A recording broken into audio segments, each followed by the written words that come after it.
Bonjour et bienvenue à Board Game Duel, le podcast de jeux de société où deux jeux vont s'affronter dans un duel sans merci. Donc, je suis avec mon collègue Sam, et aujourd'hui, on va vous parler de jeux qui brassent. comme le Yadi. Non. Là, ici, on brassera pas des dés, on va brasser des potions, puis on va brasser de la bière. Ah, fait que c'est comme une thématique brassage. Exactement. C'est pour ça que ça va brasser. Mais avant tout ça, on va commencer par parler des jeux auxquels on a joué récemment. Sam, t'as eu un gros week-end de jeux, je pense. Peux-tu nous parler d'un jeu que t'as essayé? Ouais, j'avais de la visite en fin de semaine, puis un des jeux que mon ami m'a fait essayer, c'est Sprawlopolis, un jeu des designers Steven Aramni, Danny Devine et Paul Kluka, et de la maison d'édition Button-Shy. Petite maison.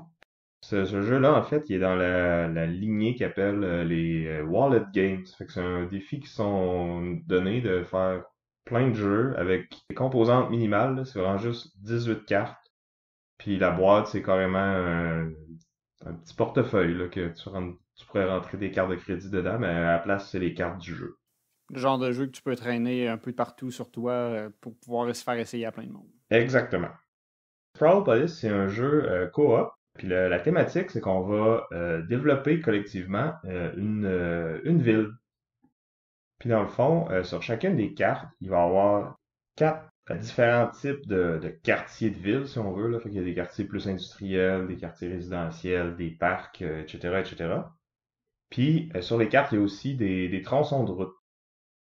Puis dans le fond, à notre tour, on va prendre le paquet de cartes, on va en jouer une, puis on va passer les cartes qui restent au joueur suivant, puis on va piger une carte. Puis là, ça va être au prochain joueur de rajouter une carte à la ville. Puis on n'a pas le droit de se consulter puis de se dire comme ah oui ça moi je vais faire ça pour que toi tu puisses faire ça puis etc. Faut vraiment essayer de se mettre sur la même longueur d'onde mais sans communiquer parce que c'est un jeu qui est vraiment assez casse-tête là. Le principe principal en fait c'est qu'il va y avoir trois des cartes qu'on va retirer du paquet. Sur le revers des cartes en fait c'est des objectifs qui vont nous donner des points à la fin de la partie.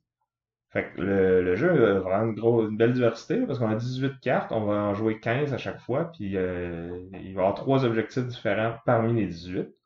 Puis les objectifs sont vraiment différents. Là. Il y en a qui peuvent être tu comptes seulement ta plus grosse colonne qui contient le plus de quartiers résidentiels. Il y en a d'autres que ça va être du genre compte ton plus gros parc, mais soustrais ton plus gros quartier industriel de ça. Puis le nombre que ça te donne, tu fais x2, puis c'est ça tes points. Fait que là, on a plusieurs objectifs qui sont parfois même en conflit les uns avec les autres, qu'on va essayer de maximiser. On a les tronçons de route qu'il faut regarder parce que quand on arrive à la fin de la partie, on va compter le nombre de routes qu'il y a dans notre ville, puis ça va être tous des points négatifs. Puis comme chaque carte a des bouts de route, ben on peut essayer de les agencer pour qu'il y en ait le moins possible. Mais en même temps, si on se concentre là-dessus puis pas sur nos objectifs, ben on va faire moins de points, mais là, si on se fout un peu de ça, ben, on va faire beaucoup de points, mais on va tous les faire enlever. Fait qu'on est un peu tiraillé entre les différentes façons de scorer, les différentes pénalités qu'on peut avoir. Puis le puzzle est vraiment intéressant parce que on peut placer nos cartes à côté les unes des autres, mais on peut aussi les mettre par-dessus. Dans le fond, mettre juste un coin par-dessus un autre coin pour couvrir un quartier. Fait que là, on peut se dire, ah, ben, je vais placer ça là, mais je sais que c'est pas bon, mais il y a une autre carte qui pourrait bien aller par-dessus. Mais si le prochain joueur, il le voit pas, ça, puis qu'il met cette carte-là ailleurs, ben, on est dans le trouble, là. C'est vraiment le genre de jeu où tu as ta stratégie que tu vas avoir, puis tu espères que tout le monde va suivre, puis que tu te fâches après ton ami parce qu'il a pas fait ce que tu voulais qu'il fasse.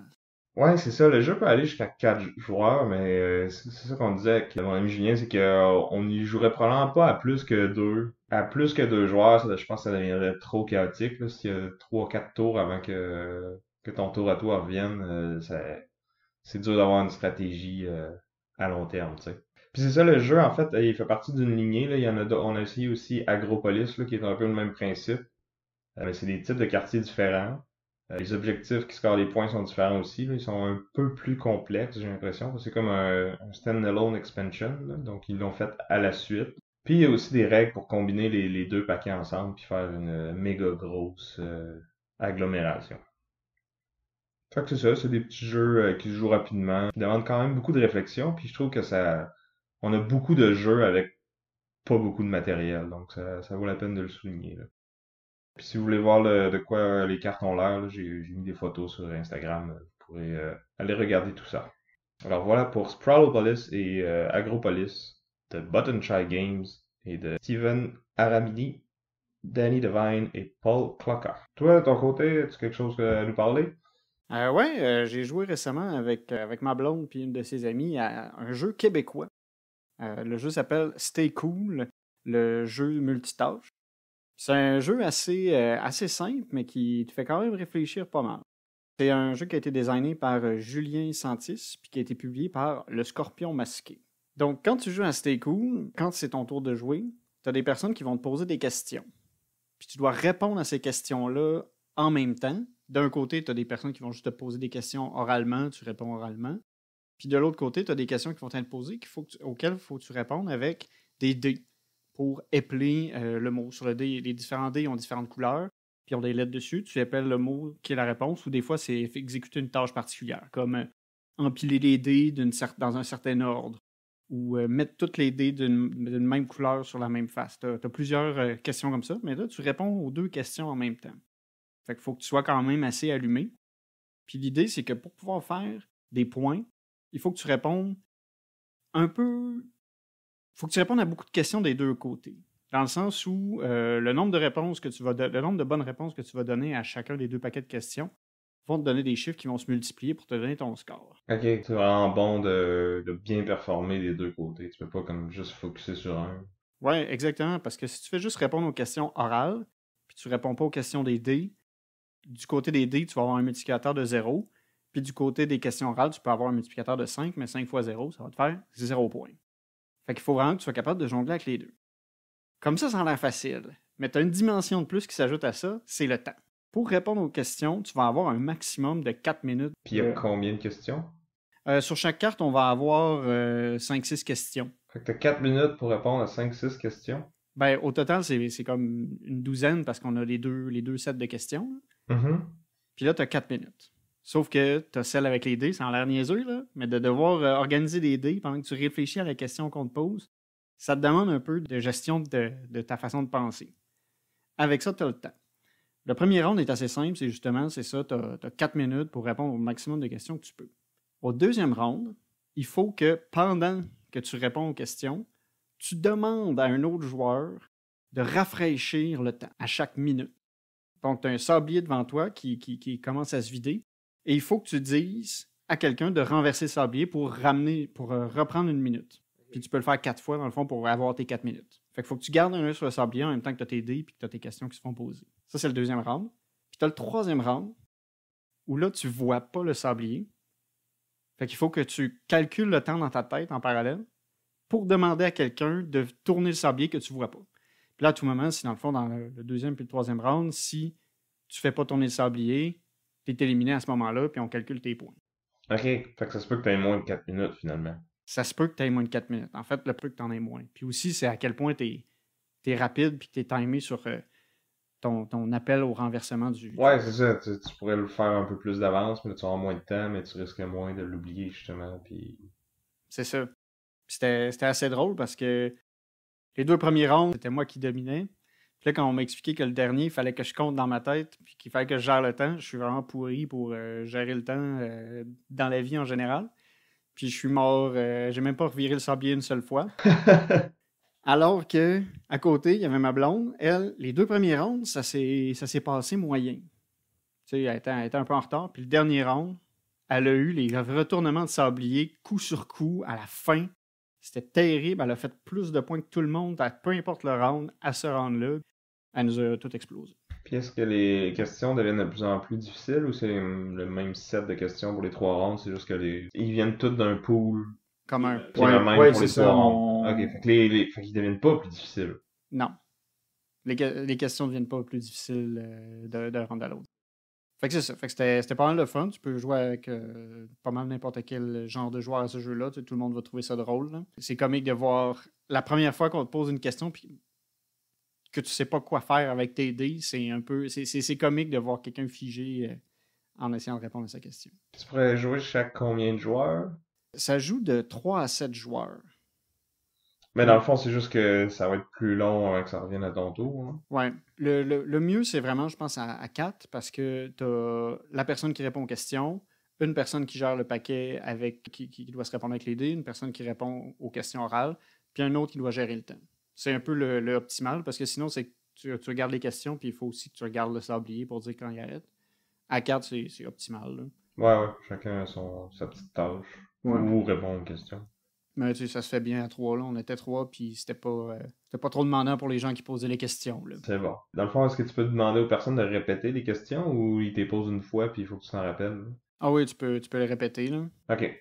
Nous aussi, à un moment donné, il y avait une question, c'était empiler les dés d'une couleur particulière. C'était un par un, c'était pas trop dur. Ouais, je sais pas si on l'a fait comme fou. Quand il y avait eu cette question-là, puis ça avait été comme un peu facile parce que la fille qui posait la question avait dit les couleurs comme une par une, lentement. Ah, ok, ouais. Tandis que ça pourrait être genre fais une pile rouge, bleu, vert, rouge, rouge, bleu, vert, rouge. Genre. Alors que là, c'était mets les dés bleu, blanc, vert, rose. Fait que t'avais le temps de le faire, là. Mais bon, ça enlève pas le mérite qu'elle avait quand même torché toute cette ronde. Ouais, vous avez tous joué avec ces règles-là, de toute façon. Ouais.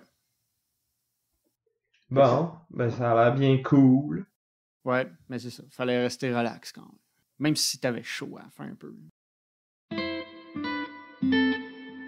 Ensemble, on a joué il n'y a pas si longtemps à Champions of Midgard, un jeu de Ole Steiness et des maisons d'édition Grey Fox Games. Champions of Midgard, c'est un jeu qui commence à dater quand même. Il est sorti en 2015 déjà, donc c'est bien une fois de temps en temps de sortir un jeu un peu plus vieux, mais qui se démode pas. Moi, c'était mon premier placement d'ouvrier. Ouais, ben je pense que c'est le bon jeu pour introduire cette mécanique-là à du monde. Là. C'est pas trop compliqué, puis c'est toutes des actions qui font du sens. Là.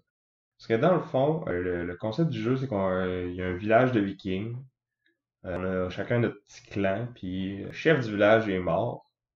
Puis là, c'est comme le village va élire un nouveau chef, puis on est tous comme des aspirants à ce titre-là. Donc on va faire notre possible pour aller combattre des monstres, des zombies, des trolls pour accumuler de la gloire. Et à la fin de la partie, c'est lui qui a le plus de points qui est déclaré le gagnant et le nouveau chef du petit village. L'affaire aussi, c'est que vu qu'on a notre village et puis nos vikings qui sont avec nous, il faut aussi gérer des ressources. Il faut nourrir nos vikings, il faut avoir du bois si on veut se construire un bateau, et il faut aussi gérer les armes des différents vikings.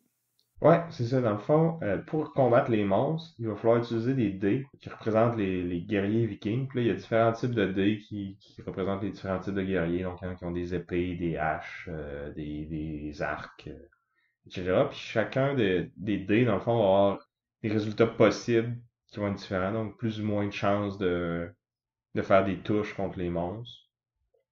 Il y en a qui font beaucoup de dommages, mais qui ont plus de chances de rater, par exemple. Ou il y en a qui font un peu moins de dommages, mais qui... Ils peuvent t'aider à te défendre. C'est ça, il y a certaines phases qui vont bloquer les dégâts des monstres. Donc, c'est ça. Faut gérer ses ressources, faut gérer ses dés, puis il faut savoir combien de monstres on est prêt à affronter. Puis on a un petit aspect de pousse ta chance, justement, ben là, j'ai 6 dés, est-ce que je me limite à 2 combats, puis je vais avoir 3 dés chacun? Fait que j'ai des vraiment bonnes chances de réussir ces 2 combats-là.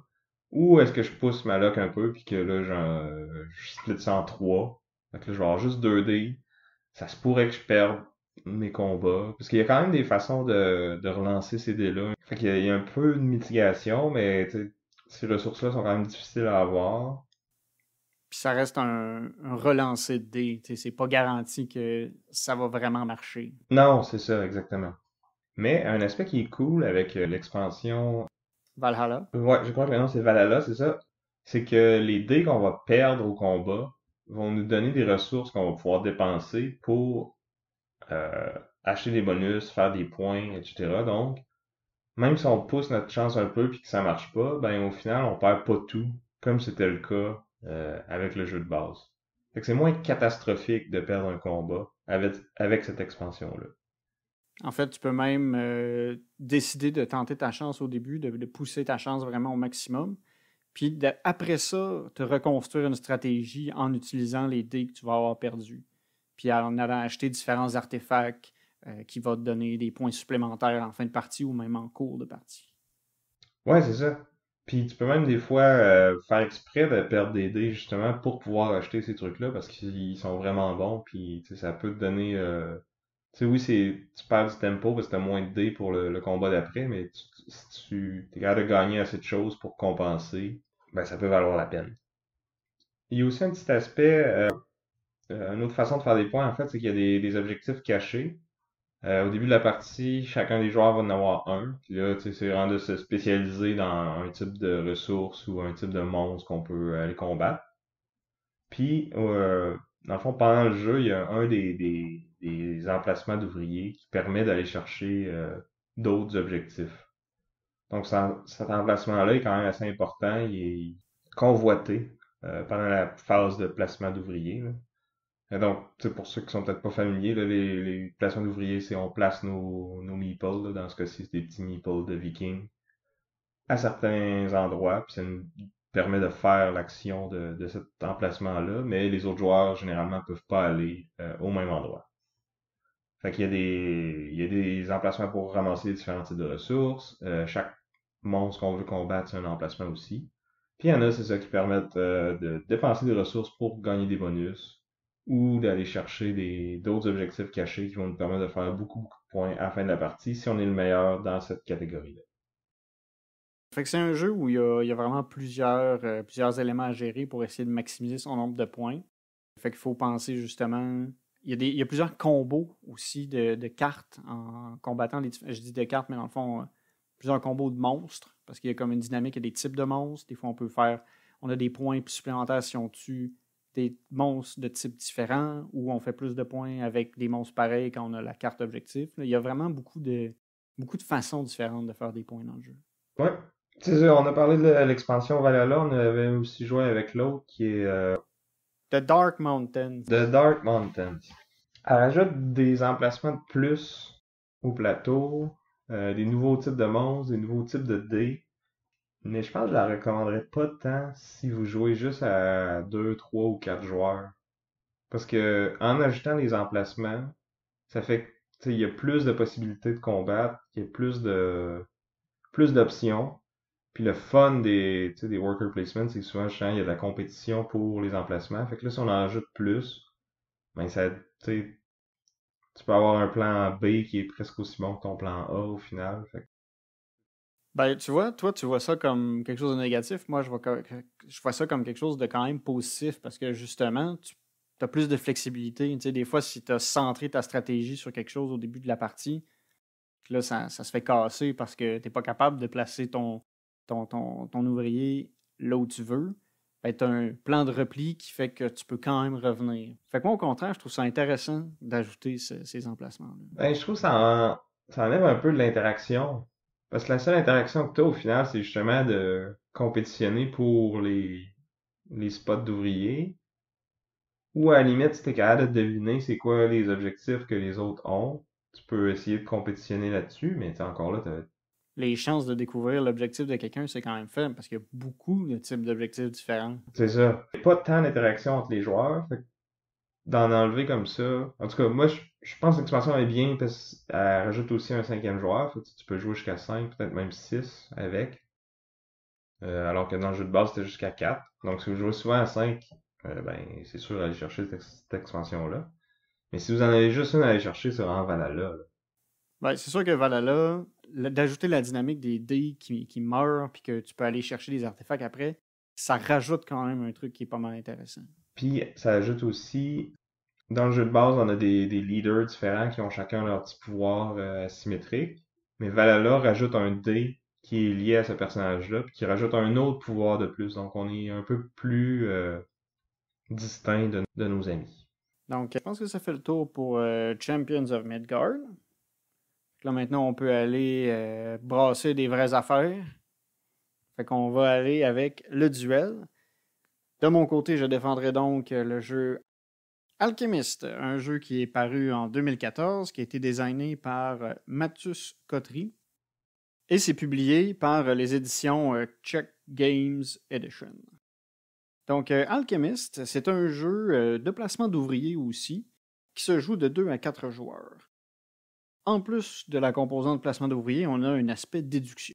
En gros, chaque joueur est un alchimiste qui a son laboratoire à l'université. Ouais, je pense que ça vaut la peine de mentionner. Par exemple, on est des profs d'université, mais dans une université médiévale, là. On fait pas comme de l'alchimie Ouais, c'est dans vrai. les temps modernes. Donc, chaque joueur va chercher à accumuler le plus de réputation possible et devenir le plus fameux alchimiste du pays. Pour ce faire, l'alchimiste va devoir concocter des potions différentes, va pouvoir soit les vendre, soit les tester sur ses étudiants ou sur lui-même en ayant des effets secondaires potentiels. À cette époque, l'éthique, ça n'existait pas. On n'avait pas encore découvert ça. Fait qu'on pouvait tester ça sur des étudiants.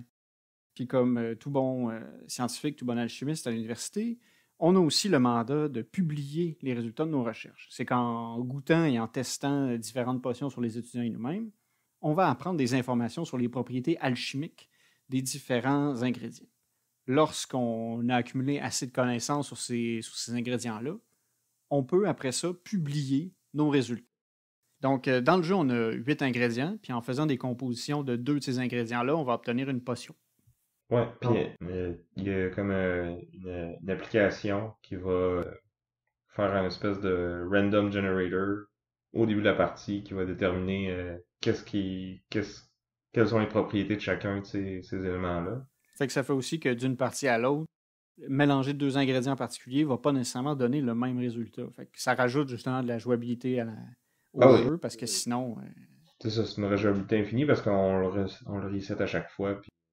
Donc, on fait différentes combinaisons, on voit les effets, ça crée des potions. Les potions peuvent avoir des effets positifs, négatifs, puis peuvent avoir une couleur X ou Y. Et en fonction de ça, on peut déduire les propriétés alchimiques. Ces propriétés alchimiques-là, on peut faire des publications par rapport à ça. Puis en fonction des publications qu'on fait, on fait un peu aussi une espèce de pari sur notre propre publication, à savoir à quel point on est certain que cette publication-là est bonne. Si on est 100% confiant de notre déduction, on va parier un gros nombre de points dessus. Si on pense avoir tout bon sauf une propriété, on peut aussi l'indiquer dans notre publication qu'on n'est pas sûr. Et ça, on le fait secrètement, on ne le montre pas aux autres joueurs. Je pense que c'est important de le souligner. Puis aussi, le jeu va nous inciter à publier rapidement. Parce que à la fin de chaque tour, la personne qui a le plus de publications gagne la réputation, qui sont nos points de victoire à la fin.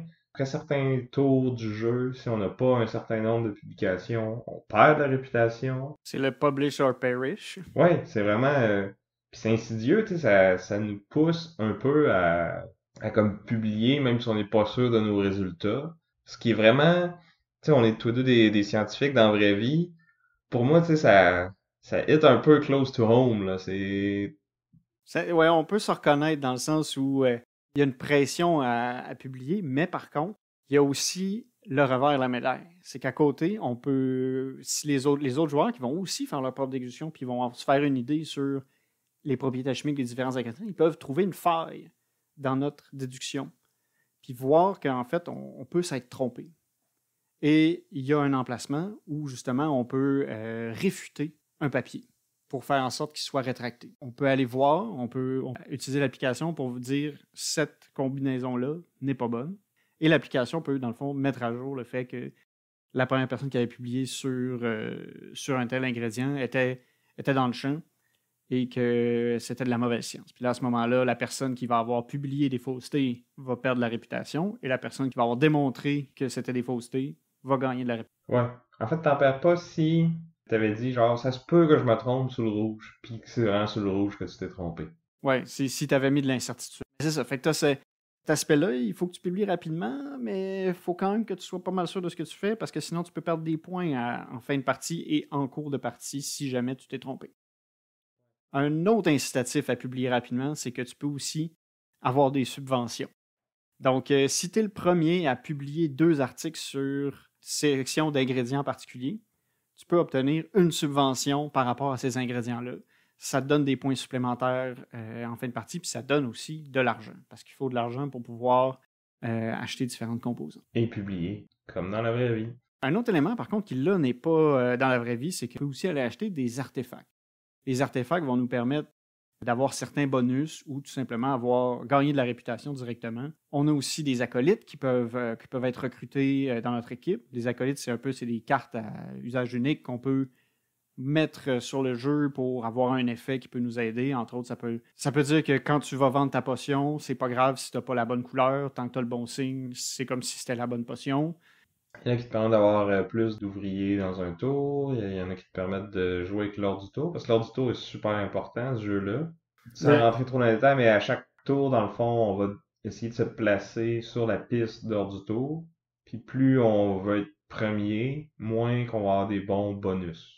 Mais on va avoir la priorité sur les emplacements où on va avoir mis nos ouvriers. Puis en plus, on voit qu'est-ce que les autres veulent faire, puis on peut aller contrer ça, puis passer avant eux. Donc d'être premier, c'est vraiment super le fun. Mais souvent, ça vient avec les avantages qu'en étant premier, on a moins de ressources bonus en le faisant. Puis c'est pas nécessairement assuré qu'on va être premier non plus, parce que quelqu'un peut se mettre par-dessus, quelqu'un peut même payer pour être premier. Comme dans la vraie vie. Comme dans la vraie vie, ben oui. Finalement, au dernier round, on a un congrès d'alchimistes dans lequel on peut faire des démonstrations au public. Les ingrédients qu'on va avoir accumulés, on peut les utiliser pour faire des potions, puis avant de faire la potion, on déclare « Je peux produire telle potion ». Puis ça te donne la réputation directement. Puis si tu es capable de faire les 2 potions d'un combo, ça donne encore plus de réputation. Ouais, mais au final, ce qui rapporte le plus de points, je pense, c'est vraiment les publications. Là. Ouais. La plupart du temps.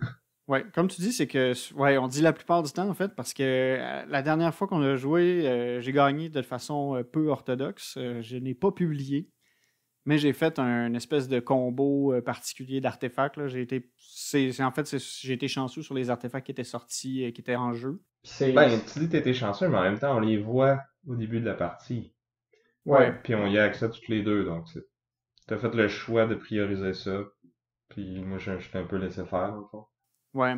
Le premier artefact, c'est toi qui l'avais acheté. C'était un artefact qui te permettait de voir une partie des ingrédients que j'utilisais dans mes potions. Fait qu'il pouvait profiter de ce que je faisais pour améliorer ses déductions. Ouais, c'est ça. Fait que j'avais plus d'informations que toi. Fait que ça m'a permis de déduire beaucoup plus de choses. En même temps, je suis arrivé à un point où j'avais une chance sur 2 pour plusieurs ingrédients, puis là, ils dépendaient tous les uns des autres. Là. Si j'en avais un, j'avais tous les autres. J'ai pris une chance sur une de ces 2 possibilités-là. Je me suis trompé, puis ça m'a vraiment coûté parce que j'avais mal edgé mes bêtes. Tu as mal géré tes chances. Ouais. En fond, j'ai mal parié avec mes sauts sur mes publications. J'aurais dû me laisser un peu plus de lousse, que j'aurais peut-être tort. Mais bref, j'ai mal géré mes publications, puis j'ai mené toute la partie, là, j'avais plus de points que toi, mais à la fin, j'en ai tellement perdu à cause de justement mes publications erronées qui n'avaient pas été sécurisées, que ça m'a coûté vraiment cher. Ouais. Non, c'est vrai que tout le long de la partie, c'est toi qui menais, puis moi, j'avais un peu basé mon truc sur le dernier artefact qui doublait. En fait, qui faisait que chacun de mes artefacts valait 2 points. Puis j'avais toujours un influx d'argent élevé parce que j'avais aussi une carte qui me permettait de jeter seulement un ingrédient. Fait que j'avais toujours une quantité d'ingrédients élevée avec moi.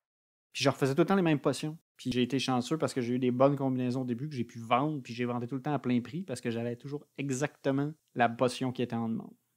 Fait que c'est ça. Fait que c'est un jeu qui est assez intéressant parce que il y a la stratégie du jeu, à savoir où est-ce que je vais placer mes ouvriers, comment je vais enligner ma stratégie, mais il y a l'aspect déduction qui est aussi central au jeu parce que si on n'est pas capable de bien déduire les caractéristiques de nos ingrédients, on ne peut pas vraiment gagner.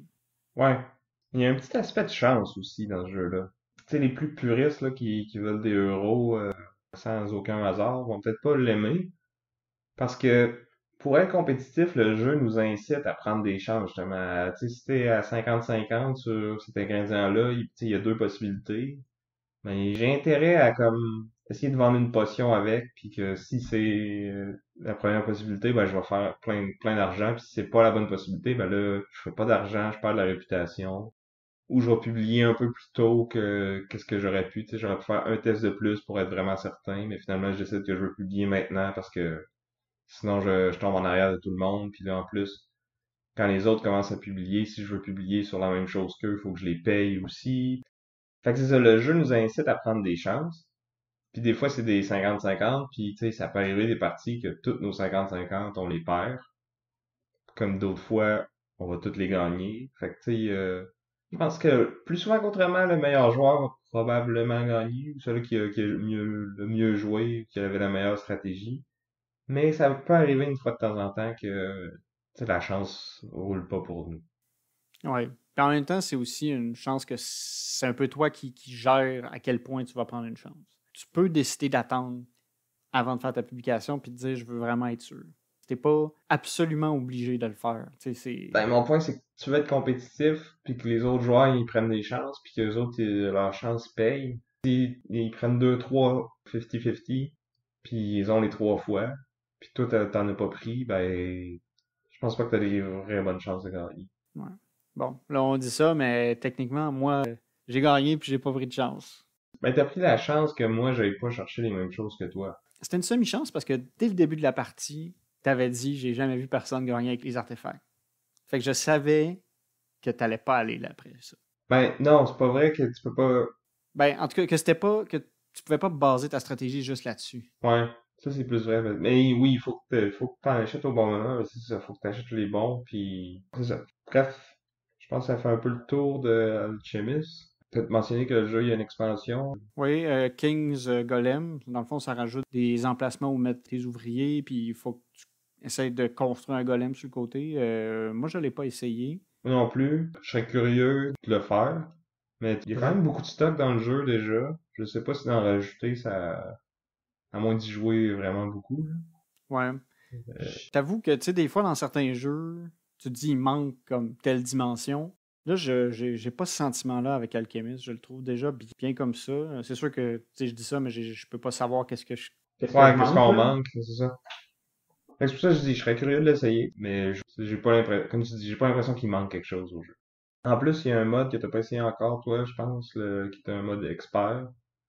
Il y a quelques petites règles de plus. Dans le fond, pour réfuter les publications des autres, faut que tu fasses une démonstration qui prouve que l'autre a tort. Est-ce que tout le monde voit le Ouais, résultat de cette démonstration? c'est ça. Ah! Fait que là, tout le monde a un peu plus d'infos, mais tu sais, pour aller réfuter, faut pas juste que tu saches que Que c'est pas bon, faut que tu saches c'est quoi. c'est ça. Fait que ça rajoute un autre aspect qui est quand même vraiment intéressant. Puis des fois, tu peux faire une démonstration qui est pas tant concluante. Tu vas comme juste montrer que deux théories peuvent pas être vraies, mais tu démontres pas laquelle qui est fausse dans les deux. Fait que là, ça devient des théories en conflit, puis c'est ça, ça rajoute d'autres règles. On l'essaiera la prochaine fois. Ouais. Donc, c'était Alchemist. Donc, de mon côté, je vais vous parler du jeu Heaven and Ale de Michael Kiesling et Andreas Schmidt et publié par Hagerspiel. Donc, vous avez deviné, une maison d'édition allemande. Heaven and Ale, je dirais un classique euro, là. Dans le fond, c'est un jeu très déterministique, pas beaucoup de hasard, puis très beige. Parce que ça va avec la couleur. Ouais, ben je veux dire comme c'est plus les mécaniques qui sont importantes que la thématique ou la présentation. Mettons que je ne le mettrais pas dans mon top 10 des jeux les plus beaux, mais au niveau gameplay, par exemple, c'est vraiment super. Donc, le thème, c'est qu'on est des moines au Moyen Âge et qu'on brasse de la bière. Le but du jeu, dans le fond, c'est d'avoir la meilleure bière possible à la fin de la partie. Puis comment on va faire ça, c'est la méthode classique des euros, c'est qu'il y a des tracks, puis on essaie de monter le long des tracks. Mais là, au lieu d'être 15 tracks, il y en a seulement une, mais on va avoir plusieurs pions sur cette track-là qui vont représenter les différents ingrédients de notre bière et notre maître brasseur. Les ingrédients, ça va être l'eau, les céréales, les houblons, les levures et le bois pour faire maturer notre bière.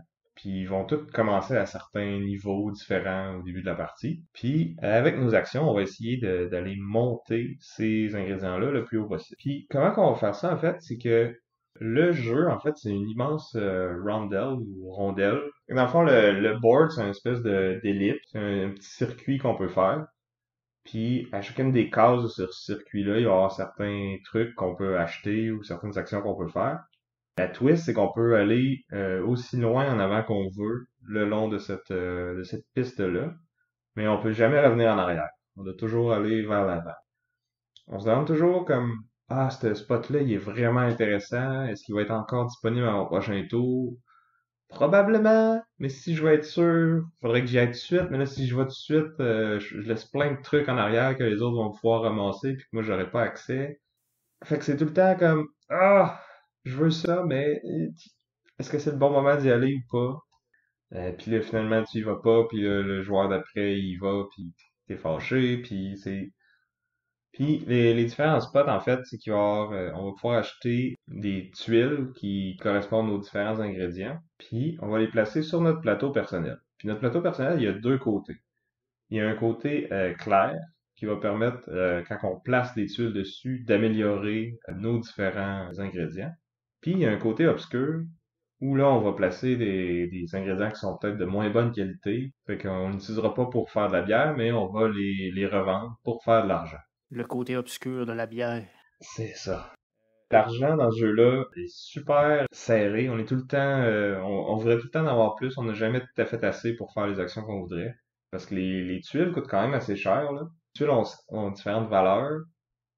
Plus ils sont hautes, plus ils vont soit nous rapporter du revenu ou monter nos ingrédients, mais plus ils vont coûter cher. Puis quand on veut améliorer nos ingrédients, ça nous coûte 2 fois plus cher. Ouais, c'est ça, les placer du côté clair, ça coûte 2 fois le prix que les placer du côté obscur. Donc c'est tout le temps une balance, à savoir est-ce que je veux faire plus de revenus, est-ce que je veux monter mes ingrédients. En fait, tu veux faire les deux, mais tu peux pas nécessairement tout le temps.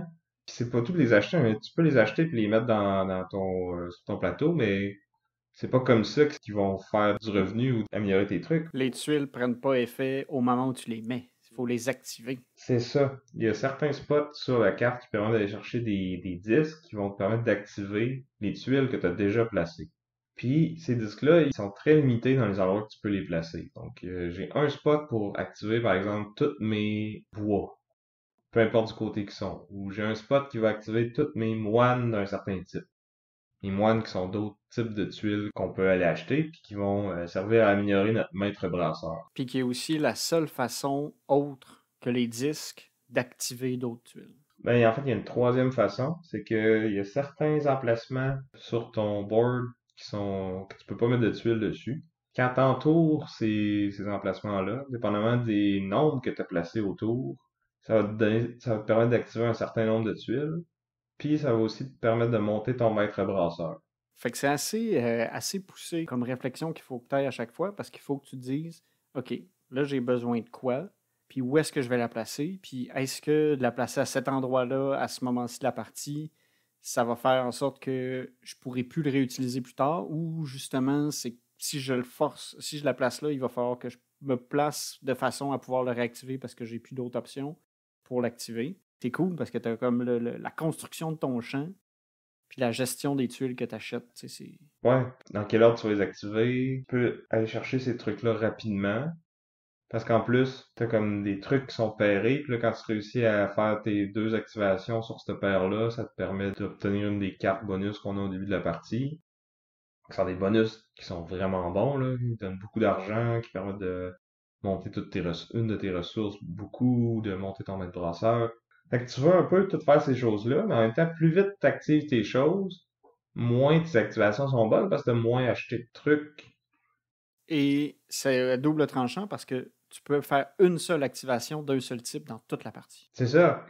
Donc, si t'as déjà activé tes blés, ben après ça vaut pas tant la peine d'acheter d'autres blés, mais en même temps, il y a des activations qui vont être sur les chiffres, pas sur les types de ressources. C'est ça, il y a plein de choses à gérer. Faut que tu décides comme qu'est-ce que t'as besoin, combien d'argent t'as besoin pour ça, à quel point tu veux de l'argent versus améliorer tes ingrédients.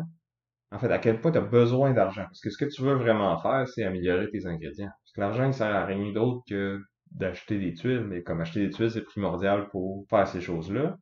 En plus, t'as comme un paquet de mini-objectifs pendant la partie, puis c'est comme une course entre les joueurs, savoir qui va le faire en premier. Puis là, le premier qui réussit à le faire a un certain nombre de points. Si un deuxième le fait aussi, il va avoir un peu moins de points. Puis le troisième, il n'y aura rien. Fait que c'est d'essayer de voir qu'est-ce que les autres joueurs font, est-ce que vers lequel de ces mini-objectifs-là ils se dirigent. Il y en a qui sont liés plus aux activations, d'autres plus aux tuiles que tu as sur ton board, remplir ton board, etc. là, les différents types de bâtiments que tu vas construire, dépendamment du puzzle spatial que tu as fait en plaçant tes tuiles. Donc c'est beaucoup d'aspects interconnectés à gérer, puis c'est un beau casse-tête qui mène à des décisions vraiment déchirantes à chacun de nos tours. Puis là, après, ça nous amène à la fin de la partie. On a un mécanisme pour scorer les points qui est assez particulier, dans le fond. C'est qu'on va prendre, on prend chacun de nos 5 ingrédients, puis on essaie de les rapprocher le plus près possible. Ça fait comme une moyenne de leur positionnement. Ouais, mais c'est pas tout à fait une moyenne, parce que dans le fond, plus notre maître brasseur est haut, en fait, pour monter un ingrédient, on doit en baisser un autre. Puis là, meilleur est notre maître brasseur, moins que l'ingrédient le plus haut va avoir à baisser pour pouvoir monter le plus bas. Donc, si mon maître brasseur est pourri, ben ça se peut qu'il faut que je baisse mon eau de 5 pour monter mon blond de 1. Tandis que si j'ai un bon maître brasseur, ben là, ça va peut-être être, je le baisse de 2 pour monter les autres de 1. Donc là, ça devient vraiment intéressant. Notre moyenne, qui est pas vraiment une moyenne arithmétique, là, va être vraiment plus haute. Puis en plus, plus notre maître brasseur est bon, plus notre multiplicateur de points va être bon aussi. Parce que dans le fond, après avoir rapproché tous nos ingrédients, on va prendre le plus bas. Sa valeur, on va la multiplier par le multiplicateur de notre maître brasseur. Puis ça va être ça, nos points. C'est un peu comme dans la vraie vie, tu sais, un excellent maître brasseur va être capable d'aller chercher le maximum de chacun de ses ingrédients, puis va en tirer la meilleure bière. Ouais, mais comme dans la vraie vie, on a beau avoir le meilleur maître brasseur, si un de nos ingrédients est vraiment de la crotte, ben ça va quand même donner une bière qui goûte pas bon. C'est un jeu où il y a la seule vraie interaction, c'est sur le plateau central où justement les gens peuvent se voler des ressources. Sinon, Ben, il y a aussi la course aux mini-objectifs. c'est vrai. Fait que c'est ça, il y a comme ces deux aspects-là qu'il faut que tu compétitionnes avec les autres. Puis la compétition pour les spots sur le plateau est vraiment féroce aussi, là. Ouais. Tu sais, parce que chaque spot, il y a une ressource là, à moins que personne l'achète au premier round, ça se peut qu'il y en ait une deuxième au deuxième round. Mais encore là, si je vais là, je peux acheter les deux si j'ai assez d'argent. Donc, ça devient un vraiment bon spot qui va être encore plus... Plus rentable. c'est ça. Fait que, tu sais, non, tu peux pas... Ben, tu bloques pas quelqu'un, mais tu peux empêcher quelqu'un de faire ce qui va lui donner le plus de points. c'est ça. Puis tu peux scorer les objectifs avant lui ou elle, puis il voler des points de cette façon-là aussi. Il avait donné là aussi une expansion que je n'ai pas essayé non plus. Ça rajoute un autre track qui est comme le transport de notre bière. Fait que, il y a différentes façons d'aller monter dans cette track-là puis tout ça. Je crois que ça rajoute des objectifs de score différents. Parce que dans le jeu de base, c'est tout le temps les mêmes qui sont en jeu. Donc ça rajoute une petite variété de ce côté-là. Tu sais, j'ai jeté un coup d'œil quand l'expansion est sortie, mais tu sais, j'ai pas encore une fois, je trouve pas que le jeu manque tant que ça quelque chose. Fait que j'ai pas je l'ai pas acheté. Mais encore une fois, je serais curieux de l'essayer, puis tu sais, peut-être que si j'aime ça, finalement je l'achèterais puis je l'ajouterais au jeu. Mais je trouve pas qu'il y en a besoin non plus. Je sais pas si toi tu voyais ça comme ça aussi pour. Ouais, c'est encore une fois, c'est un jeu qui est complet en soi où on voit pas de faiblesse majeure, dans le fond, à la mécanique. C'est sûr que dans ce temps-là, tu peux quand même rajouter une mécanique qui est intéressante sans avoir à pallier un défaut qui est pas là. Mais ouais, moi j'ai beaucoup aimé. Puis encore une fois, quand on a fait la préparation de l'épisode, on avait joué aux deux jeux, puis j'ai encore gagné avec une façon peu orthodoxe. Où au final, souvent c'est ça, comme on disait, c'est qu'il faut pouvoir gérer nos activations en cours de partie. Généralement, on va essayer de retarder l'activation de nos tuiles à plus tard dans la partie parce qu'on obtient pas mal plus de ressources en activant plus tard que plus tôt. Moi, j'ai commencé à activer rapidement pour aller chercher justement les petits objectifs centraux que tout le monde peut aller collecter. Puis c'est comme ça que j'ai fait la majorité de mes points. Mais ça, j'ai pas compris pourquoi je l'ai gagné. Ben, je pense que c'est parce qu'on était 3 joueurs, puis que tu sais, toi, t'es allé dans une direction, puis moi puis l'autre joueur, on est allé dans une autre. Fait que entre nous, on s'est un peu nuit parce qu'on essayait d'aller chercher les mêmes affaires, tandis que toi, t'avais comme pas de compétition de ton côté pour ce que t'essayais de faire. Fait qu'au final, on s'est un peu les deux cannibalisés, qui a fait que toi, t'as pu ressortir du lot avec ta stratégie Qui était pas optimal parce que, sérieusement, en plus, j'ai regardé le premier tour. au Puis dernier tour, t'as presque rien fait, là. non, mes points avaient été faits à l'avant-dernier. C'est ça, mais le problème, c'est que là, nous, on avait plus assez d'activation pour faire monter toutes nos affaires comme on voulait, puis comme le peu qui restait, on a pu en avoir juste la moitié parce que on les voulait tous les deux. Ouais. Ça avait fait une partie quand même intéressante, justement. Je regardais vos champs. Vous aviez tous les deux rempli vos champs à bord ou presque. Puis moi, j'avais le tiers de mes champs de remplis par rapport à vous autres. Faites des points surtout sur les. C'est des prix, dans le fond, les petits objectifs. C'est comme si c'était des. Je sais pas. Moi, je voyais ça comme une espèce de prix de la bière. Ouais, Vu que c'est un tonneau avec des caractéristiques particulières. mais encore une fois, c'est un euro où ce que la thématique est plus ou moins, tu sais, elle est là, mais les mécaniques sont pas toujours bien En ligne. reliées avec contrairement à Alchemist, justement. Fait que là, parlons-en de comparaison entre les deux, mettons, là. Si on y va, Ouais. mettons en premier, quelque chose qui est peut-être un peu moins important, mais qui peut être important de souligner quand même, c'est l'esthétique, la qualité des composants. Je pense rapidement que Alchemist va gagner sur ce point-là. Le jeu est quand même beau. Il y a comme une espèce d'aspect caricatural. Les personnages ont des traits un peu exagérés. Ça fait un peu fantastique. Moi, ça me faisait penser un peu au dessin du donjon de Nalbuck. Ouais, ouais, non, la présentation du jeu est meilleure, je suis sûr là-dessus, je suis d'accord avec toi. Puis même tu sais, le livre de règles est un plaisir à lire, là, surtout pour, tu sais, comme je disais tantôt, on est des scientifiques les deux, puis c'est un jeu qui se moque un peu du domaine académique puis de scientifique, là, donc ça m'a fait bien rire. C'est rare que je ris en lisant un livre de règles de jeux de société, mais celui-là il réussit, là. Check Game Magician sont bons là-dessus, là. Ouais, c'est vrai que le jeu se prend pas trop au sérieux. Puis ça fait du bien. C'est vraiment un jeu qui est le fun à jouer, là. C'est ça. Puis de l'autre côté, tu sais, Evan and Hale, c'est une approche plus minimaliste. Plus sobre. Tu sais, on sent l'espèce d'aspect monastique. Où est-ce que les composants, tu sais, il y a comme des trucs qui ont l'air d'être des vitraux, puis des choses comme ça. Tu sais, c'est plus sobre. Mais en même temps, ça garde l'esprit des moines dans leur. Ouais, c'est ça. Ça sert le jeu quand même, mais tu sais, c'est comme je disais, vous allez pas vous faire tourner les têtes si vous jouez à ça dans une convention, mettons. Ce qui va faire tourner les têtes, par contre, c'est les mécaniques du jeu. Là-dessus, comme je disais tantôt, si vous êtes un puriste euro déterministique, ben Evan and Hale va avoir le dessus sur Alchemist parce qu'il n'y a pas de.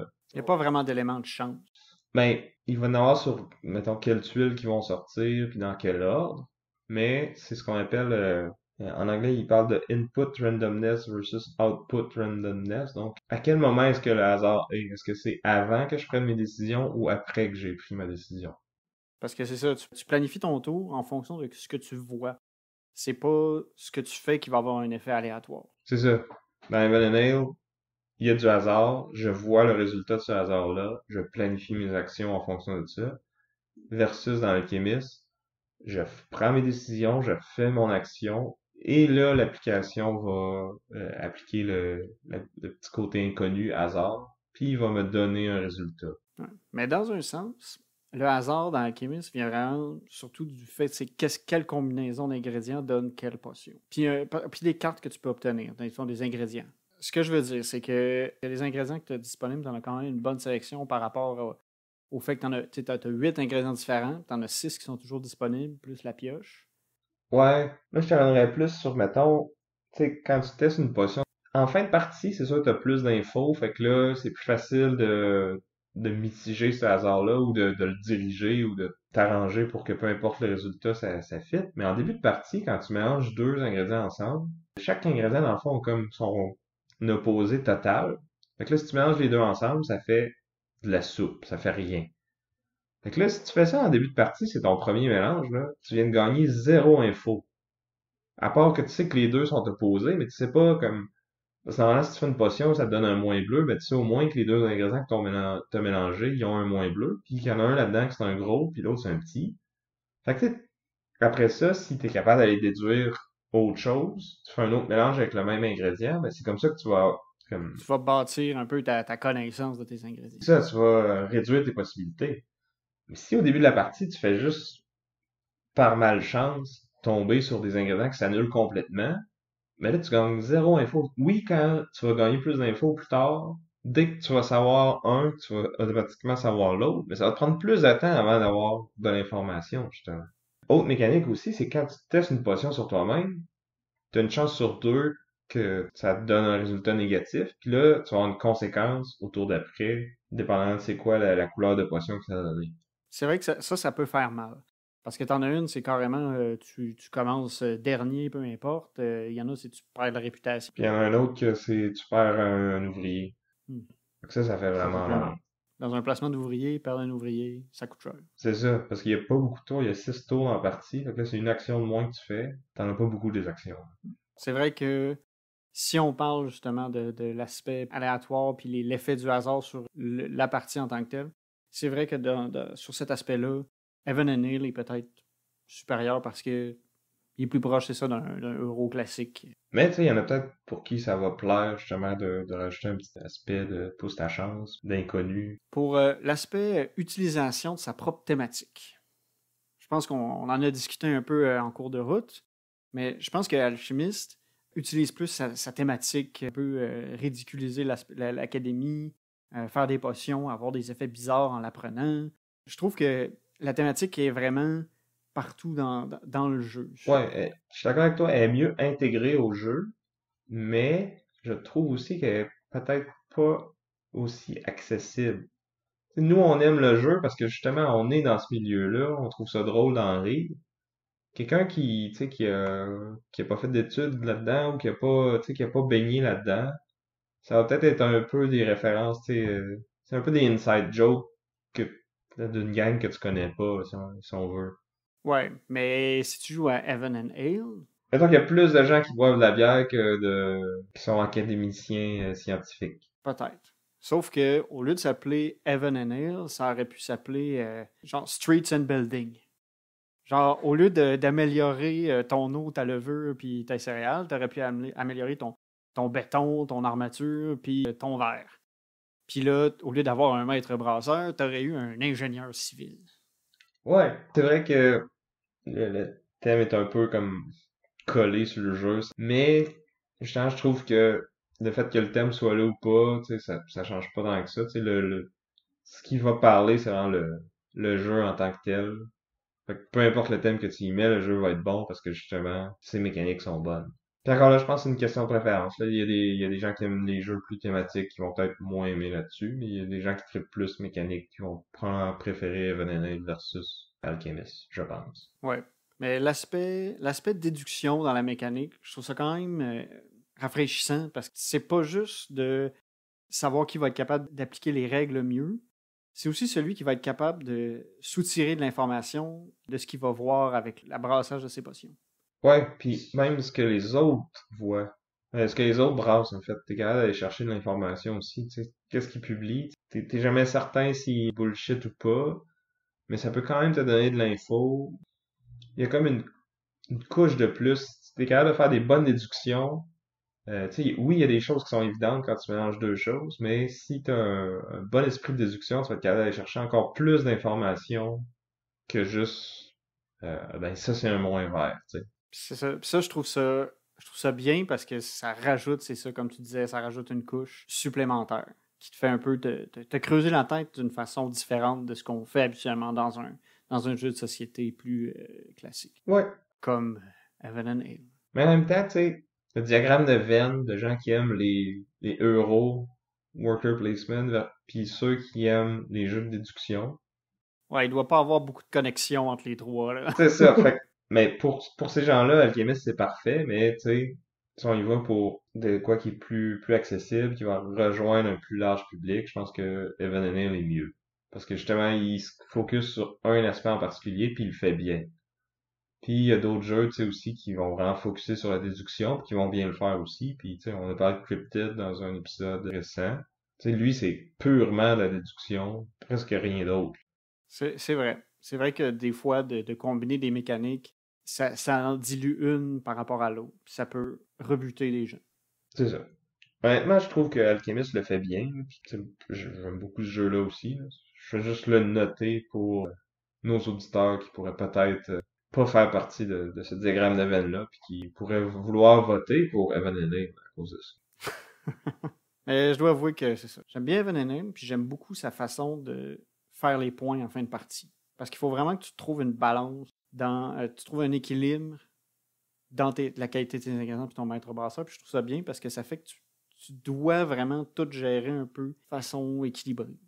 Ouais, c'est ça. Ça peut être tentant de se spécialiser dans une partie des choses, mais pour vraiment bien performer, il faut que tu fasses bien tout. Donc voilà, je pense que ça fait le tour pour l'épisode d'aujourd'hui. Oui, on a fini de brasser nos idées. Nous, on a brassé ça. Maintenant, c'est votre tour de goûter. Fait qu'on va vous laisser fermenter vos idées par rapport à cet épisode. Alors, et on va vous inviter à voter pour savoir est-ce que vous avez préféré jouer au jeu Alchemist. Ou à Evan and Ale, avec une bonne petite bière. Ouais, je boirais pas qu'est-ce que je ferais à Alchemist, je pense. Non, je ne le recommande pas non plus. Fait que c'est ça. Écrivez-nous boardgameduel@gmail.com. Allez voter sur notre page Facebook, sur notre page Instagram. Qui a gagné le duel? Quel jeu de brassage vous avez le plus le goût d'essayer? Nous aussi, c'est quoi votre jeu qui brasse préféré? Ça peut être des dés aussi. On va l'accepter. Dites-nous aussi, vous avez des idées de jeux que vous voulez qu'on parle, des thèmes potentiels. On est bien ouvert à vos suggestions. Je vous remercie de nous avoir écoutés jusque-là. Je remercie aussi Chrysalis pour notre chanson thème. C'était donc Sam. Et Vince, Et on vous dit bye, à la prochaine. à plus.